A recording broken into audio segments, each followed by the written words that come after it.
the whole comic book industry, Indian comic book industry owes a lot to गुलशन जी, क्योंकि उन्होंने हिम्मत करके ऐसी ऐसी चीज़ें की हैं कॉमिक्स में जो एक समय में सोचना नामुमकिन था।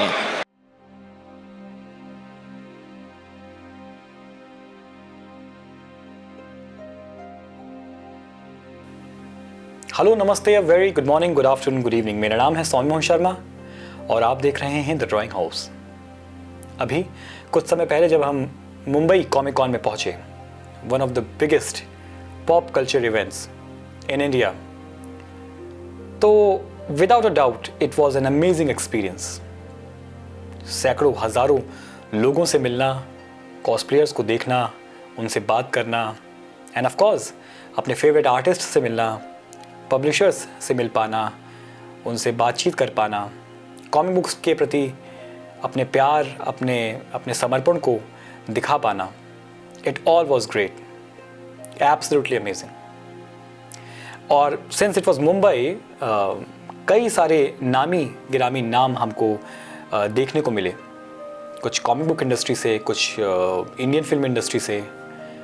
So all in all it was really one of those events जिसमें कब ये 2 दिन बीत जाते हैं, 2 या 3 दिन, जितने भी दिन का ये इवेंट हो रहा होता है, चाहे मुंबई में हो, चाहे दिल्ली में हो, चाहे बेंगलोर में हो, पता भी नहीं चलता है। लेकिन इस कॉमिक कॉन के दौरान एक चीज़ ऐसी रही जो मुझे लगता है कि being lovers of comic books and being the admirers of those artists, writers, publishers and each and every creative member of the team जो कि कॉमिक बुक प्रोड्यूस करते हैं, उनको क्रिएट करते हैं, तो इतना एडमायरेशन होते हुए मैंने ये नोट किया कि कहीं ना कहीं मुंबई कॉन में एक चीज़ मिसिंग थी। अनफॉर्चुनेटली अभी कुछ समय पहले ही हमारी इंडस्ट्री के, हमारी कॉमिक बुक इंडस्ट्री के एक बहुत बड़े दिग्गज हमें छोड़कर चले गए, श्री गुलशन राय जी। गुलशन राय जी जो कि डायमंड कॉमिक्स के पब्लिशर रहे हैं। इवन दो, जैसे कि मैंने अभी कहा कि comic con absolutely amazing event रहा, लेकिन कहीं ना कहीं मैंने ये एक एलिमेंट मिसिंग देखा कि कहीं कोई इस लेजेंड के बारे में बात नहीं कर रहा है। एंड आई फील कि कॉमिक कॉन में डेफिनेटली कहीं ना कहीं इसका मेंशन ऑफिशियली किया जाना चाहिए था। कहीं ना कहीं ऑन द स्टेज ये एक सेक्शन रखना चाहिए था जहाँ जिसमें इस लेजेंडरी पब्लिशर की को एक श्रद्धांजलि दी जाती, लेकिन ऐसा हुआ नहीं। द ड्राइंग हाउस ने आज के कुछ पब्लिशर्स से बात करी, कुछ टॉप नॉच पब्लिशर्स जो कि अभी भी अपनी इंडस्ट्री में अपनी पकड़ बनाए हुए हैं और लगातार समय के साथ में उस पकड़ को मजबूत कर रहे हैं, और उनसे जानना चाहा कि उनके अपने शब्द, उनके अपने क्या वर्ड्स हैं, अपनी क्या ट्रिब्यूट है, क्या थिंकिंग है गुलशन राय जी के लिए। Few months back Gulshan Rai ji हमारे पीछे से चले गए। Each and every one of us, all the publishers, artist, writers, all the fans, इनके लिए एक बड़ा झटका रहा है, बिकॉज कोई नहीं होगा जिसने चाचा चौधरी, साबू, पिंकी, बिल्लू ये नहीं पढ़ी। That's what I am saying.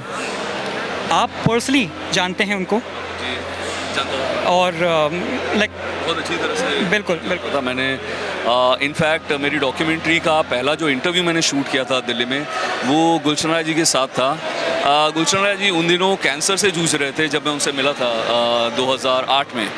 तो मुझे ये याद है कि वो कीमोथेरेपी करा के सीधे ऑफिस पहुंचे थे, अपने ओखला वाले ऑफिस। वो घर भी नहीं गए थे, और कीमोथेरेपी अपने आप में एक बहुत ही पेनफुल प्रोसेस होता है।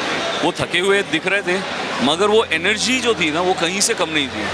तो हम लोगों ने उनके साथ करीब आधा दिन बिताया उनकी कीमोथेरेपी के बाद, और एक बार भी ऐसा महसूस नहीं हुआ कि ये इंसान दर्द में है या ये इंसान थका हुआ है। उन्होंने हमें ज़रा भी आउट ऑफ प्लेस महसूस होने नहीं दिया, और वो लगातार हमें कहानियाँ सुनाते रहे, जैसे कि कैसे डायमंड कॉमिक्स की शुरुआत जो हुई थी वो एज स्टार कॉमिक्स हुई थी, फिर स्टार से वो डायमंड कॉमिक्स बना।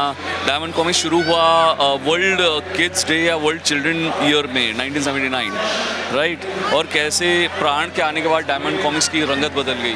तो ये सारी बातें हमने उनके साथ की, और जो वार्म था उनमें ना, वो बिल्कुल अलग लेवल का वार्म था। हमें ऐसा लगा ही नहीं कि हम किसी इतनी बड़ी हस्ती से मिल रहे हैं। उन्होंने हमको बिल्कुल ऐसा फील कराया as if we are at home.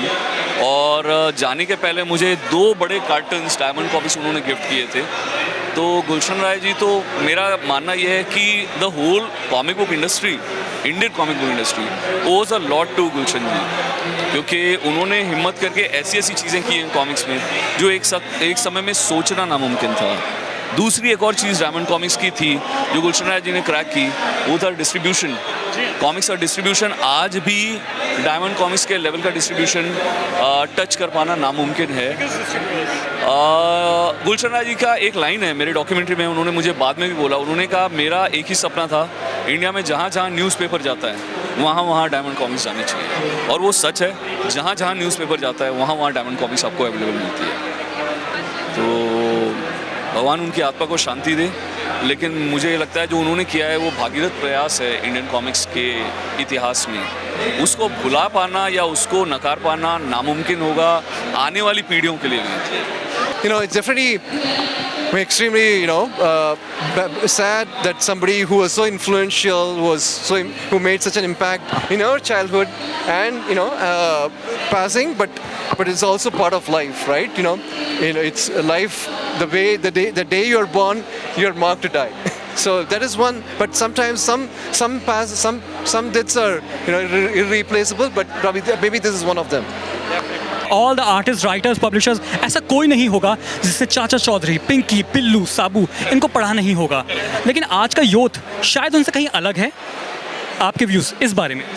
उनके जाने से तो इम्पैक्ट पड़ा है, बिकॉज वो तो थे ट्रेल ब्लेजर थे, ट्रेंड सेटर थे। तो आज without him around I am sure guidance का एंगल ये होगा। बट आई एम श्योर उनका लेगेसी भी आगे करने के लिए we have people, and hopefully he will be proud of us from wherever he is seeing us. देखिए, एक बहुत बड़ा लॉस तो है इंडियन कॉमिक इंडस्ट्री के लिए हमारा। और हर 80s 70s 80s की जो किड है वो पढ़कर बड़े हुए, यही वो यादें जुड़ी हुई हैं। तो ये एक तो बहुत बड़ा लॉस है इंडियन कॉमिक इंडस्ट्री के लिए। ये बुक्स अवेलेबल रहेंगी, लोग पढ़ेंगे, उनको पढ़ेंगे। बहुत एक विरासत छोड़ के गए हैं।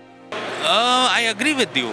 I'm see अभी बहुत सारे लोग हैं, even I come from a design background, and बहुत सारे लोग हैं जो अब धीरे धीरे they have retiring now.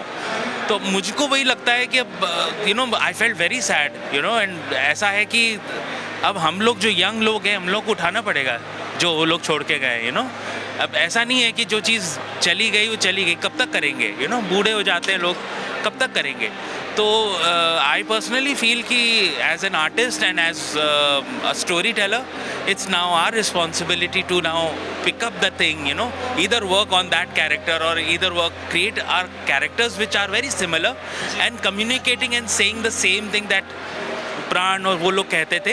And अब अपने को कहानी बोलना ज़रूरी है, ये वाली चीज़। मेरा मानना है कि जिस तरीके से हम अपनी लाइफ में आगे बढ़ते जा रहे हैं और बढ़ना भी चाहिए, जिस तरीके से हमारी कॉमिक बुक इंडस्ट्री में नए पब्लिशर्स आ रहे हैं, नए अमेजिंग एक्साइटिंग आर्टवर्क्स आ रहे हैं, उन आर्टवर्क्स को बनाने वाले सुपर्ब आर्टिस्ट्स आ रहे हैं, तो जिस तरीके से और जितनी अच्छी स्पीड में हम आगे बढ़ रहे हैं, जो कि बहुत ज़रूरी है, कहीं ना कहीं उतना ही ज़रूरी है कुछ पलों के लिए थम कर, कुछ पलों के लिए रुक कर हम उन लोगों को याद करें, उन क्रिएटिव्स को याद करें जिनका कंट्रीब्यूशन, जिनका वर्क हमारे सामने, हमारे जहन में और हमारे हाथों में आज भी है। स्वर्गीय गुलशन राय जी उन्हीं में से एक हैं। बल्कि मुझे अपने सेंटेंस को करेक्ट करते हुए ये कहना चाहिए कि गुलशन राय जी तो हमारे कॉमिक बुक इंडस्ट्री के वो पायोनियर पब्लिशर रहे हैं, जिन्होंने अपने काम के ज़रिए, अपने बिजनेस प्लान्स के ज़रिए डायमंड कॉमिक्स को and comic books in journal को ऑल ओवर इंडिया फैलाया। ऑल ओवर इंडिया, हर बच्चे के हाथ में, हर परिवार के पास पहुंचाया। कॉमिक कन्वेंशंस को देखते हुए मैं ये डेफिनेटली कहना चाहूँगा कि जितना आगे हम बढ़ रहे हैं और जितनी तेज़ी से हम बढ़ रहे हैं और जितनी खूबसूरती से बढ़ रहे हैं, and thank God, yes thank God कि हम बढ़ रहे हैं, लेकिन उस रेस में जो हम जिसमें हम बढ़ रहे हैं, दौड़ रहे हैं आगे, हम उन लोगों को ना भूल जाएं जो कि हमारी इंडस्ट्री के लिए बहुत इम्पॉर्टेंट हैं, जो इम्पॉर्टेंट थे, हैं और रहेंगे। इवन इफ़ फिज़िकली वो हमारे साथ नहीं हैं, लेकिन हमारे जहन में, हमारे दिलों में, हमारी यादों में और कॉमिक बुक्स के उन पन्नों में हमेशा हमारे साथ रहेंगे।